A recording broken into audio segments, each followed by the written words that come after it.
நான் இந்த கழகங்களிலே இருக்கிற ஏனைய எல்லா கழகங்களையும் ஒன்றிணைத்து எல்லாரையும் சமனாக பார்த்து அனைத்து கழகங்களும் முன்னேற வேண்டும் என்றதின் அடிப்படையிலே பல வேலைகளை நான் கடந்த வாழ்க்கை செய்திருக்கின்றேன். இந்த கிராமத்தை பொறுத்தவரையிலே நான் இருந்து அதற்கு முதலிலுமே ராசமாணிக்க மக்களத்தினூடாக என்னால் முடிந்த பல விடயங்களை செய்திருந்தேன். அதனைத் தொடர்ந்து பாராளுமன்ற உறுப்பினராக கூட இந்த கிராமத்துக்கான பல வேலை திட்டங்களை நான் செய்திருக்கின்றேன். இந்த மைதானத்திலே இந்த சுற்றுவதல் அமைப்பது கூட என்னுடைய தான் அமைக்கப்படும். அந்த வகையிலே எதிர்வரும் காலங்களிலும் தற்போது நாட்டில் இருக்கும் அரசியல் சூழலில் சில மாற்றங்கள் ஏற்பட்டுள்ளது. முதலாவது முறையாக ஒரு இடதுசாரி கொள்கையுள்ள ஒரு கட்சி என்பிபி கட்சி ஆட்சியில் இருக்கின்றது. பொறுத்திருந்து பார்க்கும் அவருடைய செயல்பாடு எவ்வாறு இருக்க போவதென்று, அவர்களுடைய என்னுடைய மக்களுக்கான பணிகள் எவ்வாறு இருக்க போவது என்பதை நாங்கள் பொறுத்திருந்துதான் பார்க்க வேண்டும். தமிழ் மக்களுடைய அரசியல் விடுதலை சார்ந்த விடயங்களிலே அவர்களுடைய செயல்பாடுகள் ஒரு திருப்பறியக்கூடிய நிலையிலே இல்லை. அபிவிருத்தி சார்ந்த விடயங்களிலேயாவது அவருடைய செயல்பாடுகள் நாங்கள் திருப்பறியக்கூடிய வகையில இருக்குமா என்றதை நாங்கள் பொறுத்திருந்துதான் பார்க்க வேண்டும். வரவு செலவு திட்டத்திலே கூட பன்முகப்படுத்தப்பட்ட நிதி என்று சொல்லப்பட்ட அந்த நிதி இதுவரைக்கும் எங்களுடைய பாராளுமன்ற உறுப்பினருக்கு வழங்கப்படவில்லை. மக்களுடைய தேவைகளை பூர்த்தி செய்வதற்கான வாய்ப்புகளை இதுவரைக்கும் அந்த அரசாங்கம் ஏற்படுத்தவில்லை. ஆனால் நாங்கள் இந்த அரசாங்கத்தை மாத்திரம் நம்பியிருப்பதல்ல, நாங்கள் எங்களுக்கு முடிந்த வரைக்கும் பல முயற்சிகளை எடுத்து அண்மையிலே கூட நான் பல நாடுகளுக்கு விஜயம் செய்ய வேண்டிய நோக்கம் ஒரு வடக்கு கிழக்குக்கான ஒரு அபிவிருத்தி நிதியம் 250 மில்லியன் அமெரிக்க டாலர் பெறுமதியான ஒரு அபிவிருத்தி நிதியம் 75 பில்லியன் ரூபாய் பெறுமதியான ஒரு அபிவிருத்தி நிதியத்தை உருவாக்கி வடக்கு கிழக்கிலே என்னுடைய மக்களுடைய குறைபாடுகள் அரசாங்கம் முன்னெடுக்காவிட்டாலும் கூட அரசாங்கம் முன்னெடுக்காவிட்டால் கூட நாங்கள் தமிழரசு கட்சியை செய்த நாங்கள் அந்த பிரிவுரை முன்னேற்றக்கூடிய ஒரு சூழலை ஏற்படுத்துவதற்காகத்தான் பல விஜயங்களை நான் மேற்கொண்டிருக்கிறேன். அதிலே நாங்கள் வெற்றி அடையக்கூடிய வாய்ப்பு இருக்கின்றது. ஆனால் அரசாங்கம் அதுக்கான ஒத்துழைப்பு வழங்க வேண்டும். கடந்த ஒரு சில வாரங்களுக்கு முன்பாக எங்களுடைய உள்ளூராட்சி மன்ற தேர்தல் நடந்தது. அதிலே நாங்கள் உள்ளூராட்சி மன்ற தேர்தலில் சொன்னது போல இலங்கை தமிழரசு கட்சி 9 பிரதேசங்களிலே மாநகர சபை உட்பட ஒரு தனிசார்பை உருவாக்கி ஆட்சி செய்வோம்.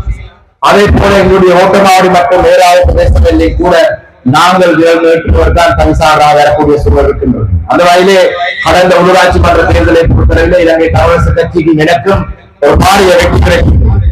இந்த வெற்றியை நாங்கள் தொடர்ந்து முன்னெடுப்போம். எதிர்வரும் காலங்களிலே மாகாண சபை தேர்தல் நடத்த வேண்டும் என்று நாங்கள் வலியுறுத்தியிருக்கிறோம். அரசாங்கம் மாகாண சபை தேர்தலை நடத்தாவிட்டால் மாகாண சபை தேர்தலை நடத்தாவிடுவதற்கான காரணமாக சொல்லிக் கொண்டிருந்தது மாகாண சபை தேர்தல் முறையிலே ஒரு சட்ட சிக்கல் இருக்கின்றது. அந்த திருத்தத்தை கொண்டு வந்தால் மாத்திரம்தான் அந்த மாகாண சபை தேர்தலை நடத்த முடியும் சொன்னார்.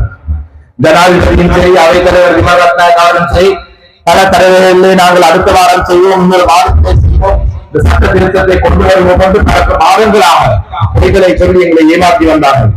தொடர்ந்தும் நாங்கள் ஏமாற முடியாது என்ற காரணத்தினால் நான் அதை ஒரு தனிநபர் பிரேரணையாக தனிநபர் சட்டம் மூலமாக பாராளுமன்றத்தில் சமர்ப்பித்திருக்கின்றேன்.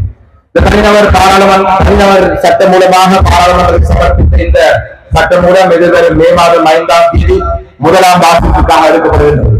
முதலாம் வாசிப்புக்காக எடுக்கப்படுவதற்கு நாங்கள் இதை ஒரு சட்டமாக கொண்டு வருவதற்கான ஏற்பாடுகளை நாங்கள் செய்வோம். மாகாண சபை தேர்தல் நமக்கு முக்கியமான காரணம் எங்களுடைய பிரதேசங்களை நாங்களே ஆளக்கூடிய வகையான இருக்கும் ஒரே ஒரு அதிகார படைவு நாங்கள் முழுமையாக அதை ஏற்றுக் கொள்ளாவிட்டாலும் ஒரே ஒரு அதிகார படைவு இருக்கும் அந்த கட்டமைப்பு மாகாண சபை மாற்றுகின்றார். அந்த வகையிலே இந்த மாகாண சபை தேர்தலை நடத்தி அதனூடாகவும் நாங்கள் எங்களுடைய அபிவிருத்தி பணிகளை நாங்கள் முன்னெடுக்கிறோம். அந்த வகையிலே நான் விளையாட்டு போட்டிகள் இல்லாத சந்தர்ப்பங்களில் நான் நீண்ட நேரம் பேசுவதில்லை. இருந்தாலும் ஊடக நண்பர்கள் இங்கே வருகை தந்திருக்கும் போது ஊடக நண்பர்களுக்கும் உதவியாக இருக்க வேண்டும். இல்லாவிட்டால் அவர்களும் இந்த நிகழ்வுகளுக்கு வருகை தருவதிலே அர்த்தம் இல்லாமல் போய்விடும். அந்த வகையிலே ஒரு அரசியல் கருத்தினை கொண்டிருக்கின்றேன்.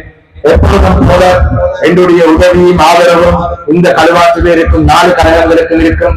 அதே போல பட்டிருப்பிலே இருக்கும் எங்களுடைய ப்ளூ டைமண்ட் விளையாட்டு கழகத்தை முனைத்து ஒரு கிராமமாக ஒரு பிரதேசமாக ஒரு தாயின் பிள்ளைகளாக நாங்கள் இந்த 5 கழகங்களும் இந்த பிரதேசத்தை நாங்கள் கட்டியிருக்க வேண்டும். அதுக்காக என்னுடைய ஒத்துழைப்பு இருக்கும்.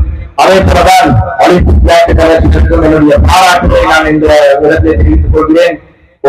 ஒரு வாரத்துக்குள்ளே, அதாவது ஐடிஎஸ்சி விளையாட்டு போட்டி முடித்து ஒரு வாரத்துக்குள்ளே மீண்டும் ஒரு விளையாட்டு போட்டியை சிறப்பான முறையிலே ஏற்பாடு செய்வதற்கு சொன்னால் அவ்வளவு இலகுவான நல்ல என்றால் அனுசரணையாளர் எடுக்க வேண்டும், நலம்பிருத்தியதை தெரிந்திருக்க வேண்டும், அவர்கள் ஒரு விளையாட்டு போட்டிக்கு அனுசரணை அழைத்து வழங்கி கலைத்துக் கொண்டிருப்பார்கள். இவர்களை ஒன்றுபடுத்தி மக்களை கொண்டு திரட்டி நிகழ்வுகளை செய்வது அவ்வளவு ஒரு இயல்பான விடயங்கள். அந்த வகையிலே களுவாஞ்சூரியிலே வாழும் மக்கள் சந்தோஷமாகவும் மகிழ்ச்சியாகவும் இருக்க வேண்டும் என்பதற்காக இந்த கழகங்கள் எடுத்த முயற்சியை நான் மீண்டும் ஒருமுறை பாராட்டி விடைபெறுகிறேன்.